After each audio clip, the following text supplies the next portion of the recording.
طوفان میں شدت، ساحل سمندر جانے پر پابندی عائد۔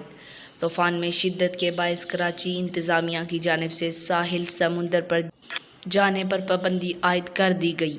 تفصیلات کے مطابق طوفان میں ممکنہ شدت کی وجہ سے کمشنر کراچی نے ساحل پر دفعہ 144 نافذ کر دی۔ پابندی کا اطلاق موجودہ ساحلی طوفان کے خاتمے تک رہے گا۔ پابندی ساحلی طوفان بے پروائی کے پیش نظر لگائی گئی ہے۔ کمشنر کراچی کا کہنا ہے کہ مچھلی کے شکار کرنے پر بھی پابندی عائد کی گئی ہے۔ ساحل پر نہانے اور تفریح سے گریز کی جائے۔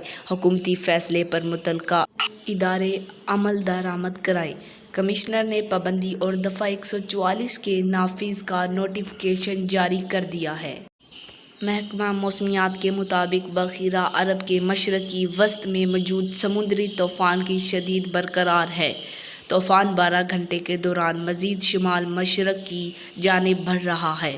سمندری طوفان کراچی کے جنوب سے 140 کلومیٹر دور ہے۔ محکمہ موسمیات کا کہنا ہے کہ سمندری طوفان ٹھٹھہ کے جنوب سے 120 کلومیٹر دور ہے۔ سمندری طوفان اور ماڑا کے جنوب مشرق سے 1110 کلومیٹر دور ہے۔ طوفان کے مرکز کے گرد ہواؤں کی رفتار 150 کلومیٹر فی گھنٹہ ہے۔ سازگار ماحول طوفان کو مزید شدت اختیار کرنے میں مدد دے رہا ہے۔ آج تک کے لیے اتنا ہی۔ جاتے جاتے آپ سے گزارش ہے کہ چینل کو سبسکرائب کریں۔